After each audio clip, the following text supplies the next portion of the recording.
Hello everyone. Today we have with us Lavleen Mediratha. And to tell a bit about him, Lavleen has graduated from the prestigious Hansraj College of Delhi University. He has cleared his CPD and IPCC levels in the first attempt and has done his articleship from Deloitte in the statutory audit department. And at Deloitte, he played a very active part in various events and committees. And he was also the recipient of the Move the Dot Award for his outstanding performance. And currently, he's working as an industrial trainee at Credit Suisse. And for those who don't know, Credit Suisse is a multinational investment bank and financial services firm based in Switzerland. And it is one of the top 10 industrial banking firms in the world. And for the past few months, I had received a lot of queries for industrial training. But since I did not have a hands-on experience myself, it was difficult for me to guide everyone. To be honest, I know Laveen personally as well. We were colleagues at Deloitte during our articleship and even did some assignments together. And I can say without a doubt that he is the one of the most cheerful, helpful, and hardworking guy I've ever met. And thankfully, Lavleen has been gracious enough to accept my invitation and help guide you all for industrial training through his own experiences. Lavleen, first of all, a warm welcome to you, and I'm very happy to have you here. Hello, Ekansh. Hello, everyone. Hope you're all having a good day. Firstly, Ekansh, thank you for an opportunity to be here. Also, I have had a keen interest in your initiatives over the years till now, and I should say, I applaud your efforts in mentoring people, in guiding everyone, and in overall pursuing excellence in your career. So, very impressed with you. Thanks, Lavleen. That's very generous of you. Yes. Uh, So, so, anyone uh, who's watching the video, I hope you are going to enjoy this. I hope you're going to learn a lot out of this. So do watch yeah, till the end. And yeah, I'm sure. Okay, so let me start with the first question. So, first, tell me why did you choose to pursue CA and what attracted you towards this course? yes, so yeah, so when it comes to CA, I would say that so I cleared my 12th. I joined Hansraj for my graduation for BCom honors, and at that point of time, honestly, I had not planned for CA as at that time. So I was just wondering about what career path to follow in the long run. So CA took up my intellectual fancy because of one reason, that it always opened up a lot of opportunities even after that. So like when I was considering a career, my prime motivation was to consider exactly what opportunities will be available once I go through that. So for me, the process of completing the course was honestly a second priority. For me, the first priority was what kind of job can I get, what kind of work can I get, what kind of expertise I'll get once I am done with that particular course. So the thing with CA was that when I went through the core subjects that were being offered there, so there was accountancy, there was costing, there was finance, there was taxation. So in particular, taxation and finance, they intrigued me a lot. So I felt that the subject material and the course focus in all of these areas was definitely very wide. It provided a lot of opportunities, and it definitely opened up a lot of doors in the future. So that was one of my prime motivations for getting into CA. So that was one of the major ones. Other than that, definitely, when I went through all of the blogs online, when I went through so many websites, and I was doing my research, so I found that everywhere it was mentioned that by the second level you're supposed to have a working knowledge of these subjects, and by the final you're supposed to have an expert knowledge of most of these subjects. So that was something that was very intriguing, like being offered a degree on the basis of having an expert knowledge on so many wide areas. That is definitely a good opportunity, and that is definitely something that can help you a lot in the long run. So that intrigued me to pursue C. Okay, so you basically went with your passion, and it was opposite for me. I just Definitely. followed a elimination method at that time. Didn't really have a interest in anything. So yeah, Both have their own pros and cons. yeah. So my second question is, so you did your articleship from Deloitte in the stat audit department. So how was your work and day-to-day job like, and how was your experience there? Again, so the one thing I would say to anyone who is watching this video, if you have not started pursuing your articleship yet, again, so you'll always when you talk to other people about the big four experience, you'll always get a varied response. Some people will be very much in favor of it, some people might advise you against it as well. There can be many reasons for that. There can be the grilling hours, there can be work hours, there can be work-life balance, there can be the learning opportunities, etc. So, what my opinion on this topic would be that firstly, I had a great experience at Deloitte. The reason for that was I learned a lot. So, let's just say that the person I walked in to that organization as, and the person who I walked out as was very different. I gained a lot of confidence. I learned what actually professionalism was. Honestly, till that point of time, I wasn't sure how to actually behave like a professional in any situation. I wasn't sure of that because again, we never had that kind of experience before that. In college life, you're not going to get that, right? So there was that. So my point would be that before. I would suggest to anyone who wants to, who is confused about Big Four, consider it a challenge. If you are able to do this, if you are able to complete, let's say, 2 years or 3 years with this place, you are definitely going to prove at least to yourself and maybe to the world as well that you are a hardworking person, that you are dedicated to your work, that you are confident, and that you are good at your work. Because again, because the thing with Big Four is that these are the kind of places where excellence is always rewarded. So if you are good at your work, if you are dedicated to your work, you will always have a good experience. You will learn a lot. So there are a lot of opportunities. There are a lot of learning experiences. And one important thing I would say is that before we joined, there were some people. There were always some rumors that were told to us that when you are an article with Big Four, you are going to get a majority of work related to printing and Right, right. using the copier, etc. Honestly, that is not the truth. You are going to get any kind of work that you want. It's all about building a rapport. It's all about building a trust with your seniors. If you are able to deliver on your promises, if you are able to deliver on what you say, they're going to give you some of the best work possible. So it's all on you. It's your experience. And honestly, I am very pro Big Four. So my 2 years, they were good. The first year was primarily in the office itself. The second was majorly with work from home. So I have experienced both the sides of this. So I would say working in the office was better because of the grooming. There's always a grooming involved there. So the way you when you see your seniors dealing with the clients, when you see how the team works and how the team there's a team building process in the that is involved as a role of the manager, as a role of the seniors. So you get to learn a lot exactly how to manage things, exactly how to manage the workload, how to handle clients, how to deal with them, how to behave professionally in front of them, because that is very important. If you are not able to build your respect in front of the clients, then you are not going to succeed a lot in your life other than Big Four as well in the long run. So Big Four was a good experience, helped me learn a lot. I completed my 2 years there. After that, I shifted to industrial. And honestly, if I get a chance to do that again, I'll be more than willing to do it. I'm fairly happy with my experience. And I absolutely agree with you. I have been at the same place last year, and absolutely agree with all your points. And I don't think there is anything. I mean, isn't a disadvantage if you learn photocopying as well. I mean, that's a good thing. Definitely. So yeah. So can you brief us a bit about industrial training? Since a lot of students do not have an idea about what is industrial training. Yeah.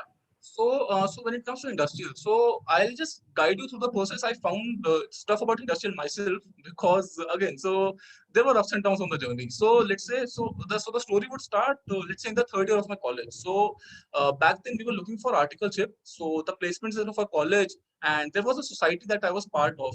It's known as Spark. So it was a society for CA students in Hansraj. So now they have widened up their focus as well. They include CA, MBA, etc. Many courses, in fact. So the thing was that back then, some of the Big Fours or some of the other CA firms as well, they would organize some, let's say, some kind of information sessions, some sort of discussion sessions in which they would tell us about articleship, what is expected of us, what kind of work we might get, what are the expected work hours, etc. So in all of these articleship sessions, industrial was somehow always a topic. So it was always brought up. And honestly, like the situation that I was in, and I guess most of us are in our third year of college, is that most of us are kind of worried that our college life is almost over. So most of us, we are pursuing our hobbies as much as we can. Like honestly, the kind of person I was not very focused on the long term journey at that point of time. I had 2 months left in my college. I just wanted to make the most out of it. So I would take up my boxing classes. I would take up other things. I would pursue hobbies, architecture, finance, etc. So the point was, at that point of time, I did not know what industrial was. For me, industrial was something that was a decision to be taken 2-3 years in the future. I was not very concerned at that point of time. After I joined Deloitte, so basically I got offers from PwC, EY, and Deloitte. in almost all of these interviews, at one point or the other, there was always a discussion of industrial, either in the interviews or with the HR rounds, or in the discussion sessions that they held. There was always something or the other about industrial. They would always ask, "Are you interested in pursuing industrial in the future or not?" So it intrigued my fancy over time. I started to research on it. Honestly, on the ICI portal and the ICI website, I found the rules and regulations related to industrial. I found the approved industries that are allowed for us to take an industrial training in, but I did not find exactly a lot of information on what industrial training is. So I read online, I consulted a lot of people. What I found in the long run was that, again, so as a CA, you have that option of either going on a practice or a job, right? So the kind of work you're doing at a CA firm, that is actually the sort of work that happens in a practice. When you go to industrial, that is the sort of work that happens in a job. It can be a variety of areas. You might be dealing with areas related to finance, with accounting, in fact, even IT as well. I've seen people who are working on SQL right now in their industrial training. So it can be a variety of areas, but the important point is that you, in your industrial training, you will get to find out the other side of CA. That would be the job area. You will get to know a lot of exposure. You'll get to find out and try out new things. So there's that. And it is only at this age I think we can try out various things, because later if we get hang on to one thing, it's not really possible to change and experience different things. So it's better to experience different things at this age and find your. Thanks a lot. Okay, though, how did you get to know about the vacancy in various companies, and when did you start applying for these vacancies? Yes. So when it comes to vacancies, so this is fine. This is kind of interesting. So what I understand is, let's say 10 years before today, 10 years ago, in my opinion, the process of getting vacancies was very different from today. Like there's certainly LinkedIn. You'll get a lot of vacancies on LinkedIn. You'll find out a lot of stuff there. Most of the employers are going to post their job application, job opportunities there. Definitely, that's a good way. But has surprises that, and this is something I never imagined. Telegram being something that is more of a messaging application, it is very versatile. I should say that.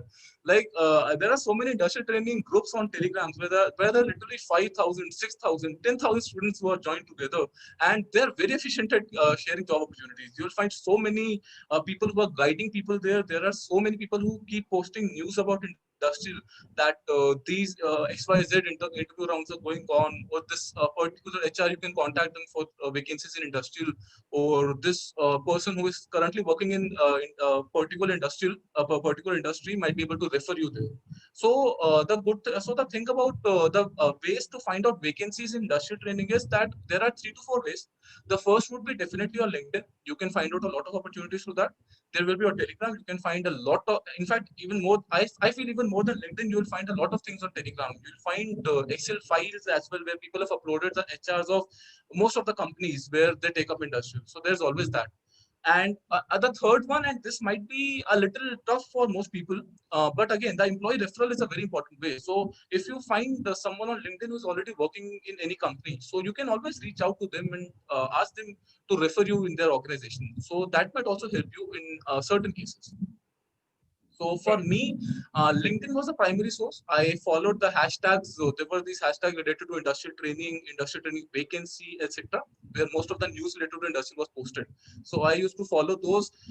There were some people, LinkedIn is a good source. Follow the hashtags there. Follow the people who are generally mentioned by the people who got selected. So they can be very good as mentors for you. Follow Telegram groups and join the groups where you will get a lot of information on this, and definitely try and go for employee referrals. Discuss with the people who are already working in different industries. That will really help you a lot in making a good decision. So that would be it. I just wanted to add a point that you should also always remember that while searching for any opportunity, you should always you cannot expect a reply from everyone, or you cannot expect instant reply from anyone. You have to wait patiently while searching for opportunities, and moreover, I would say that I mean, you have to be persistent in that. You can't expect a reply from everyone, or you will just mail a MD or CEO of any company and you are expecting a reply. So you have to be patient. In fact, one more thing I would say about this, the Excel files that you can get there. You can, what you can do is, and this is something I did and it really helped me out. You can, there are these mail merging tools available online, So what happens is that these are free tools and they can help you to email your resume, your CV, and some other information like any email body you write up to a bunch of people at the same time. So you can definitely use that to contact the HRs of different company. Again, as Ekans rightly pointed out, do not reach out to the MD or CEO of a company. They are not going to help you out with this. This is not their area. And definitely reach out to HRs. Try to discuss with them as much as possible. That can help you in getting a good industry. And do not ever fear to like cold message people, because if you never ask, you will never get anything. So do not fear to just like cold Definitely. message. It's only going to be beneficial for us. Okay. Yes, it's a good way to start. Right. And so yeah, next question is how did you prepare for your selection process for industrial training, for your interview process and all? Yes. So again, what the focus point here for me was an interview is like a negotiation for most people. Like you are going to provide your services to this company, and the company is going to pay you in return. They are going to teach you in return. They are going to guide you with the process and everything. So what you need to understand before you go for an interview or before you get into the selection process for any company, and this is actually for any kind of conversation in your life as well, is that more than what you are thinking about what you want to get, think about what you can offer, think about what that other person requires from you, and what is the best way that you can provide them that, because that will actually be helping you in getting what you want. So the point with the selection process is that the first thing you need to understand, like when you went for your articleship interviews, at that point of time, the best thing that you could offer was a technical knowledge, because you had studied and cleared some exams, but you most of you, again, there might be some students who went for some internships, but many of you did not have a lot of work experience at that point of time. If I take my own personal experience as well, I did not have any kind of work experience. My first interview I gave with EY, that was my first interview ever. So definitely it was a new thing for me. At that point, the point of focus was that what I could offer to that firm was my knowledge, because I was learning at that point of time. So at that point, the focus point in all the interviews in articleship for the first for your first position, that was always your knowledge and the technical rounds, because they wanted to see if what you have learned it well or not. Whereas when it comes to an industrial, now you are in your career and you have already worked as an article trainee for almost 1.5 years to 2 years. In my case, it was 2 years, which was the norm back then. So you have already worked for 2 years with a firm. So now your technical knowledge honestly takes a second seat, and the first priority would be the kind of work you have done, how good you were at your work, and whether you what all you have learned in that in your 2 years of articleship. So the point is that what I could understand before I started the selection process was that this time the focus of the interviewer, it is going to be on what I have learned in my articleship instead of what my knowledge base is. Because what they need to see right now in this practical situation is whether I'm good at my work or not whether I've read a bunch of books or not. But like, no, having knowledge is good, definitely, but application of that knowledge is more important. Right, right. So industrial training, the selection process, it is very focused on the kind of work you have done as an article. It is focused on the kind of work you did for different clients. It is focused on what all you have learned. It is focused on the values you have learned during your articleship, how hardworking you are, how diligent you are, how much focused you are, and how good you are at rectifying your mistakes, because definitely even they know you're going to make mistakes. There's nothing wrong with that. You're still in your learning process, but are you able to take your mistakes in the right way? Do you get disheartened after you make mistakes and just stop pushing at all, or are you able to correct and rectify your mistakes and try harder than before? So these kind of things are going to be very helpful. So in the selection process, they're definitely going to put you in situations like there was an interview where I was told that let's say there are 3 trainees who are working on a project and there's a manager who is supervising them. So let's say 2 of these trainees get sick. So this was during the COVID period. So let's say 2 of these people get COVID, and the third person is the only person who is able to work right now. So, and the manager is not aware of that. Let's say the deadline is within 2 days or 3 days, and the manager is not aware of the situation. So, what will you do as an industrial trainee at that point of time? So, what they're trying to assess here is your work ethic, whether how smart you are in handling your work, how logical you are in making decisions when you're put in a tough spot, because that is what something matters in the practical world. So the answer here that I used to that I gave, and which was actually in my opinion it was a correct answer, was to discuss with your manager about the situation, inform them about it, keeping them posted is important, redefine reset the deadlines if required, and try to handle the situation as well as possible. Maybe ask your managers to put some additional resources on this project, shift the deadlines, maybe wait for the people who were sick to get back. There can be a lot of answers, but definitely putting your manager out of the whole process would be a very wrong thing to do. So again, the point is that when it comes to selection process, your mindset is very important. You need to understand what the area of focus is going to be this time. You need to be aware what your employer is going to ask from you, what they need from you. This time, they don't need you to have your facts straight on your technical knowledge. Definitely, it's important. It might come up. It will come up. But the major focus is going to be whether you are good at your work and how good you are at learning stuff. So definitely keep your focus on that. When it comes to selection process, be very clear about the kind of work you have done, the kind of clients you have worked on, what you contributed as compared to what was done previous year. That is very important. If you're just repeating the cycle, like with audit, there's always an annual file that the kind of work that was done previous year versus what you are doing this year. If you're just doing what was done previous year, that might not be very helpful. Be aware about what you are contributing and how will you're able to contribute to your team. So that is going to be the most prominent portion of your interview when it comes to industry. So basically, other than your knowledge, they test you how you think, how you take decisions in pressure situations, how you handle your team members, how you handle the all the different situations that may come up during a business cycle. So they try to test your how your mind works, how you psychologically react to different situations. I think that's a very important trait to have in a business mindset. Right. Even in my own experience, when I gave interviews after completing my CA, I'd experienced that most of the interviews, instead of being absolutely technical, they were more focused on a case study based approach where they would ask you that as a CFO, you were the CFO of a company or the CEO of a company, they would give you a situation like the COVID situation, they would give you that situation like, and they would ask you how will you take decisions, how will you motivate your team, how will you deal with your suppliers, will your customers in this situation.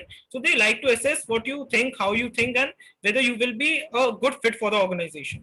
So they try to assess more that because they know your technical skills will be good. You are from a good firm. You are already a chartered accountant, so they know already that you have a good technical background.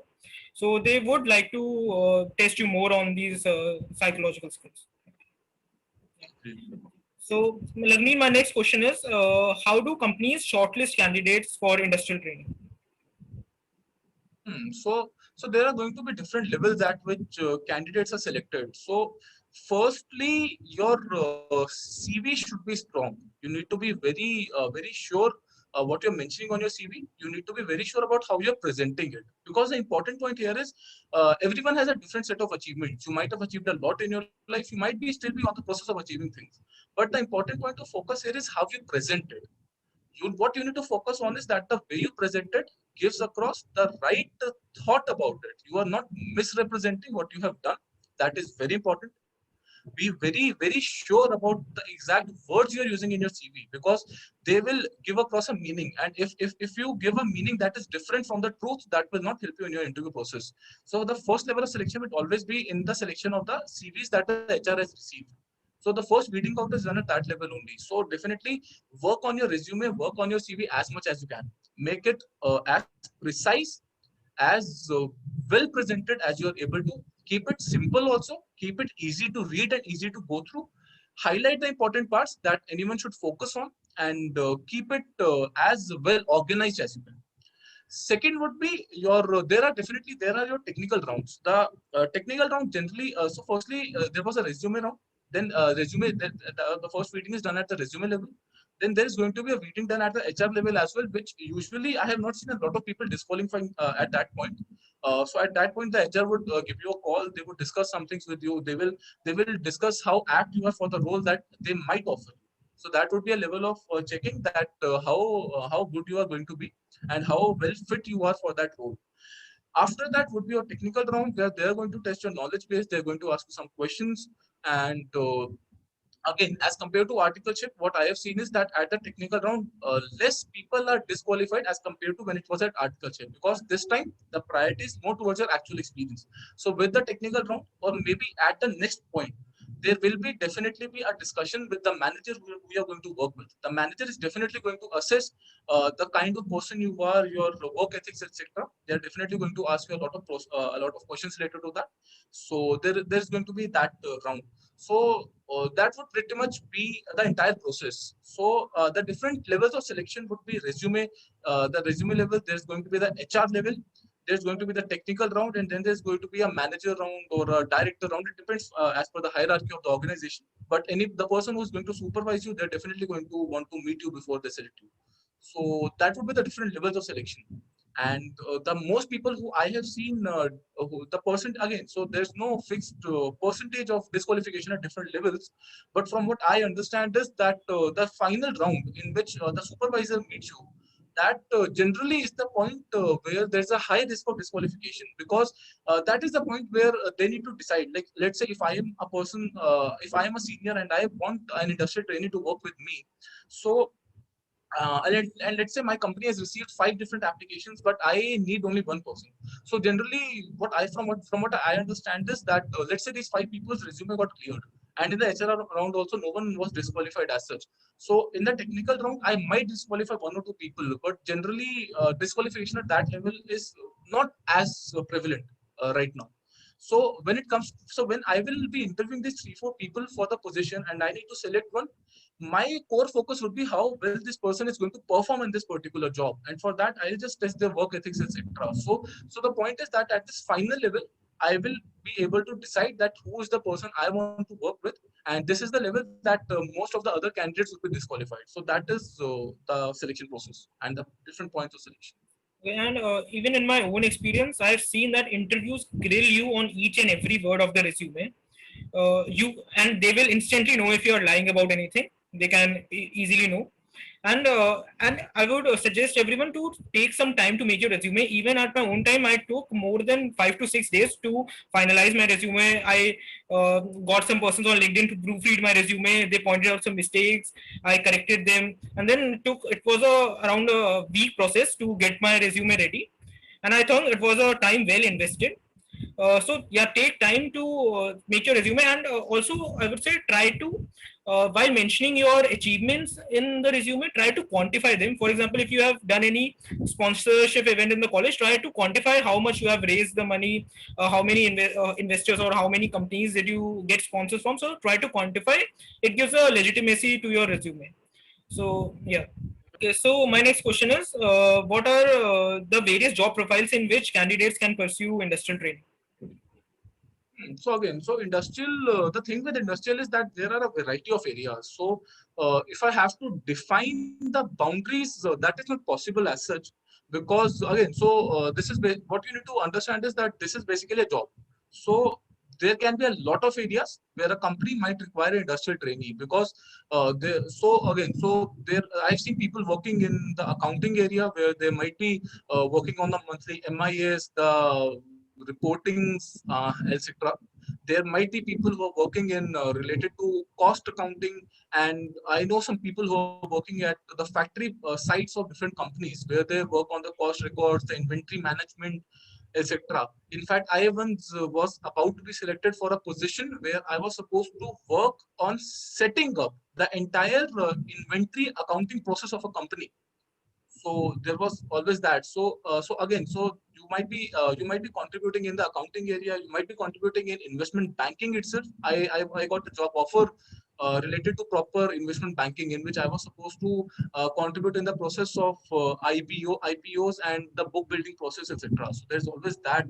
And other than that, you might have in areas such as internal audit and IT, etc. So again, so it's a very wide range, and it depends on your specific skill set. It depends on your understanding with the prospective employer, and you can get a variety of areas to work on as an industrial trainee. So there's always that. So there's a long list of companies that you might get selected in.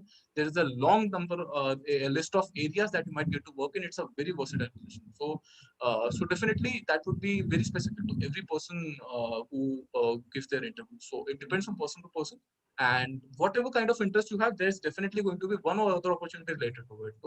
So you should definitely try it out. As compared to, I think, the articleship, where we have generally three or more, four more core areas to do articleship.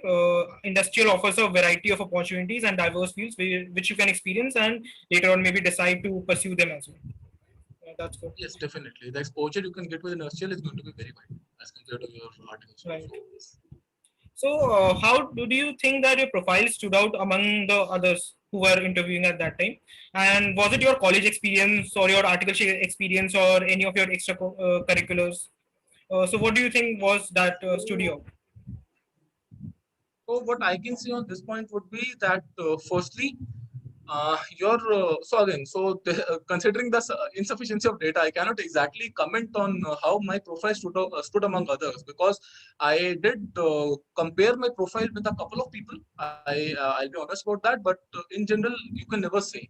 So when it came to my educational background, I completed, as I mentioned earlier, also I completed my graduation from Hansraj College, Delhi University. Then there was always a lot of extracurriculars I was involved in. So there was definitely that, and that really helped. And having a Big Four tag can help. It's not exactly necessary. Having a Big Four tag will certainly go your way in the industrial selection process, but that won't exactly help you as much, because what the prime focus is going to be is the kind of work you do. So Big Four is going to help the kind of work you're going to help. Extracurriculars can help you a lot, because and what I've seen is having good communication skill is going to help you a lot as well. If you have good communication skills, if you're able to convey things very well, and if you're good at thinking at your feet, it is going to help you the most in any interview. So in my opinion, further when it comes to the selection process, you should definitely having a good education is going to help you a lot. But again, at the stage most of us are right now, that we might not be able to change a lot about that. We can definitely pursue other courses as well, but the educational background that we have for the past, let's say, 10 years, 15 years, 20 years, that is going to be constant for all of us. What you can definitely do to increase your chances of selection, one would be try out as many extracurriculars as you can. Maybe join, let's say, initiatives such as Postmasters, contribute with different kind of NGOs in the firm that you are already with, try to contribute in different kind of projects, in different kind of teams, etc. So in my time with Deloitte as well, I tried to contribute as much as I could. So I joined as many teams as I could. I used to organize seminars for students, and there were many other things. So your extracurriculars are something that you can do right now that can help increase your chances of selection a lot. When it came to my profile, definitely the extracurriculars helped me a lot. The educational background was again a factor. The Big Four tag was always a factor, no doubt. And the biggest factor was the kind of work and the variety of work I had done, because that will help you a lot in your selection process. What you guys can do right now would be, again, so you can always work a little harder, work a little more. You can always go with more extracurriculars. You can always attend, in fact, you can always attend different courses with Coursera as well. Apparently, there is a particular course by the name of financial markets by a Professor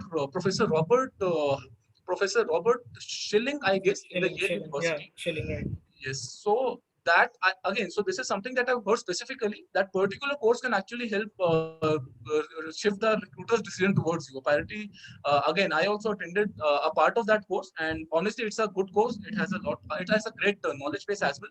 That is something that apparently is considered very important among investment banks at their point of selection. So again, so go with extracurriculars, work as hard as you can, try to work in a variety of areas, and develop as much skill as you can, because all of these are going to be factors in your selection.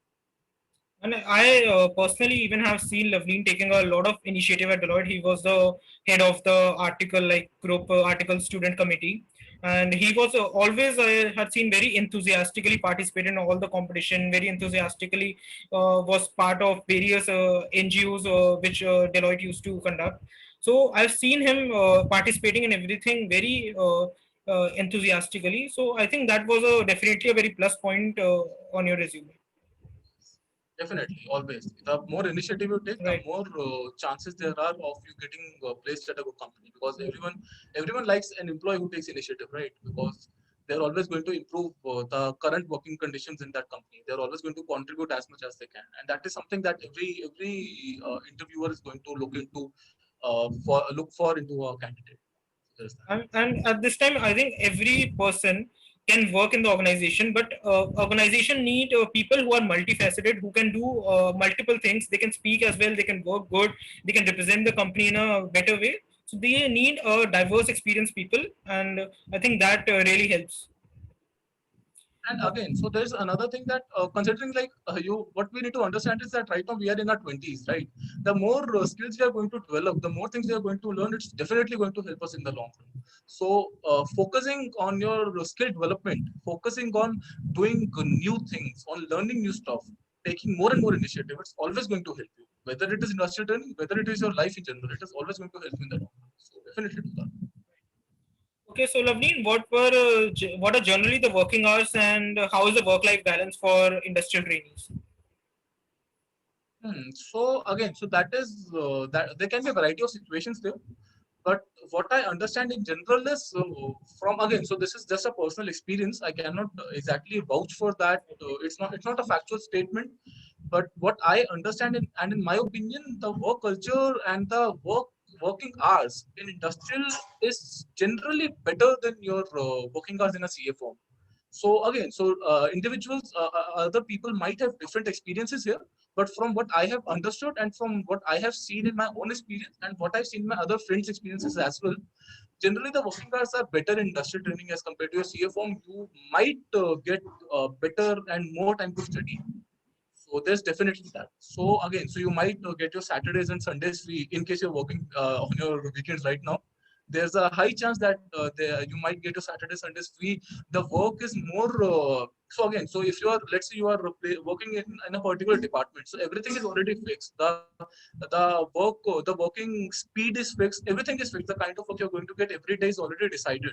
So there's a high chance you might not be asked to work on your weekends because generally working on weekends is a result of any ad hoc situation that any sudden situation might occur that can needs you to work on weekends, and that generally does not happen in industrial training because things are more organized and settled there. So from what I understand is that the working hours and the work life balance is definitely better industrial training, better in industrial training, and this can vary as per from person to person, but that is what my experience has been. I think this definitely busts the myth that people say that industrial trainees do not generally get a lot of time to study. They are treated as regular employee and expected to work like a regular employee. And even I have seen that during my CA articleship, since I did all 3 years at a CA firm only, that I didn't really get any Saturdays or Sundays, or had to work for 12 hours, 15 hours, a lot of the days, and didn't really get any time to study. So as compared to that, even I think that even industrial training, you would get a bit of a time to study. There's always a chance of a better position in industry. Right. Definitely. No doubt. So what is generally the stipend like in industrial training? So again, so when it comes to stipend, it depends again from company to company. When it comes to our investment banks, from what I have seen is that the average stipend is going to be anywhere between 40 to 60,000 per month. That is a easy average. In other, let's say FMCG areas or in other companies also, what I understand is 30 to 50,000, anywhere in between that, generally 30, 35, 40,000 per month is the norm. Okay, and how much leaves do industrial trainees get for their CA final exams generally? So what I understand is like 3 months. There are some cases where I've seen students getting leaves for only 1 month as well, but that is a rare case. So there's again not naming anyone, but there are a couple of companies out there which will offer you only a single month of leaves in your in this industrial. Generally, the norm is for 3 months. You'll get 3 months of leaves. This includes Saturday, Sundays, and everything. So a proper 3 month time period is given for your exam leaves. And in my opinion, that is more than sufficient because you will get more time to study in general also. So it doesn't really create a lot of problems. So like many people are of the opinion that they might get extra leaves in their CA form. So I am of the opinion that even if you get a less number of leaves in your industrial training, in case you get less number of leaves, you will definitely get more time to study on a general basis also. So it kind of compensates itself there. So in my opinion, CA form and industrial is pretty much equal when it comes to exam leaves and time to study. Right. So I think industrial, you just I think have to be consistent in study. You can't do like that. I will study for the last 3 months. You like you have to be consistent. You have to study on Saturdays or Sundays, or take out time. You will get some time as an industrial training. So if you are consistent, you will easily be able to like pass and see. Definitely. Plus, like considering the spirit of the course of started accountancy as well, being the sort of student who studies only 3-4 months in the end and then clears the exam doesn't seem to be in the spirit of the career of this course as well. In my opinion, putting in consistent efforts, staying updated with all kinds of news, and learning everything by heart. That is the right way. And again, so you want to be a CA, that is a good thing. But what you want to be is actually a good CA, not just a CA, right? So being a good CA would actually mean staying updated with things, putting in consistent efforts, in fact, learning stuff even after you have become a CA. So that is very important. So putting in consistent efforts and definitely putting more efforts before your exams, no doubt about that. But putting in consistent efforts, keeping learning on a daily basis is actually more important, in my opinion, than taking in the last 3-4 months and just learning as quickly as possible and clearing the exams. That is not honestly the objective. The objective is to be a good CA in the long run. So definitely, so putting consistent efforts would be the right way to go, in my opinion. Absolutely right. Okay. And there are like myths in the market that you need to be the first or second attempt in CA inter in order to get into industrial training. So do you think CA attempts matter to get into industrial training? There might be some truth in that statement because I did discuss with the HRs of a couple of companies who did say that in fact, getting a rank was important to get into industrial in that particular company. And there were some companies where they're getting clearing both of your attempts in the first attempt, both of your groups in your of your intermediate level in the first attempt was important. That is not the norm as such. It doesn't happen everywhere, but definitely in some companies the HR does consider it a selection criteria. So it depends. You should not lose hope just because you did not clear your groups in first attempt itself. You might still get a very good opportunity. So definitely, getting a rank or clearing your groups in the first attempt will might go some way in getting you some good interviews, but that is not the deciding factor everywhere. So they might put emphasis on that, but it's not the norm. So they might not consider that as well. So it goes both ways. Generally, it goes the other way, as in getting a rank or getting clearing in first attempt is not very important, but it can also help you in some situations. So it And I think depends from your company to company. technical and your communication skills will any day matter more than the number of attempts you take. Definitely, yes. Your work ethics, your Right. communication skills, your skill development, and your initiatives, they're going to help you a lot in the process. So, Laveen, is there any closing message for the students who wish to pursue industrial training? Any tips or advice you would like to give them? Yes, so tips or advice. So there are two things I would say. So the first one, and this is more of a technical thing. So at my point of when I was applying for industrial, and I checked this recently as well. It is still the same. So when you watch this video, do confirm it from the ICI website once. But at till the point of time that we are giving this interview, this fact still stays. So ICAI has asked us to give 3 months note, to inform our principal 3 months before we leave for industrial. So firstly, there is that. So again, so the exact words that the ICI has used there, they are not asking us to give notice to a principal. All they are asking us is to intimate. The particular word that these people have used is to intimate your principal about your plans to pursue industrial. So firstly, you need to follow that. Uh, Intimate your principal 3 months before you plan to before you go for industrial. There's definitely that. Second would be about the timing of starting the process and for applying to different companies. I would say that like in my particular case, I started almost 6 months before my completion of 2 years. I started building my resume. I started applying to different companies. So 6 months was actually too much. In fact, I lost some opportunities because I applied too early.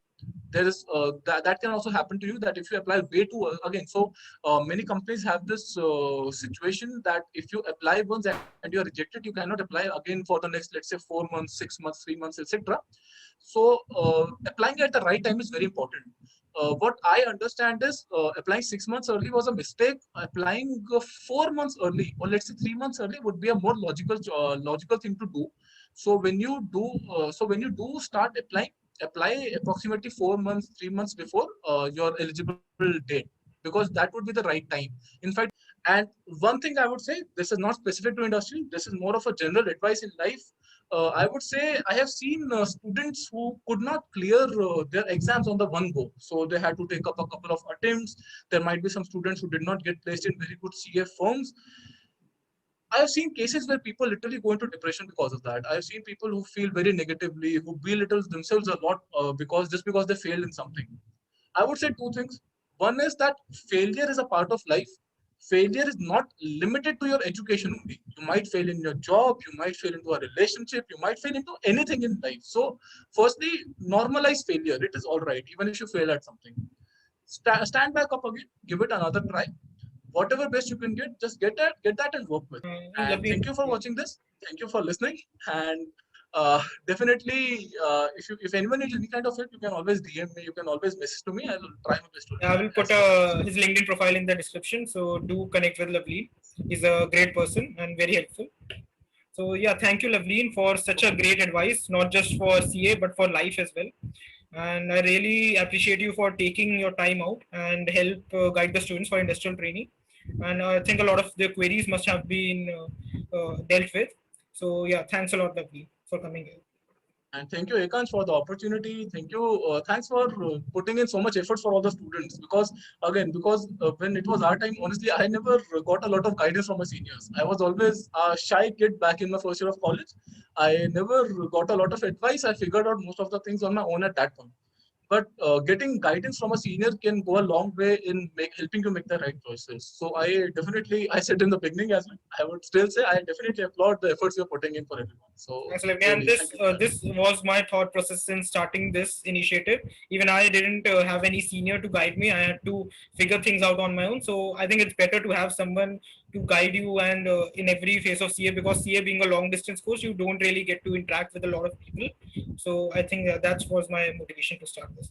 And thanks a lot for you to contributing for this. And thanks a lot. Thank you.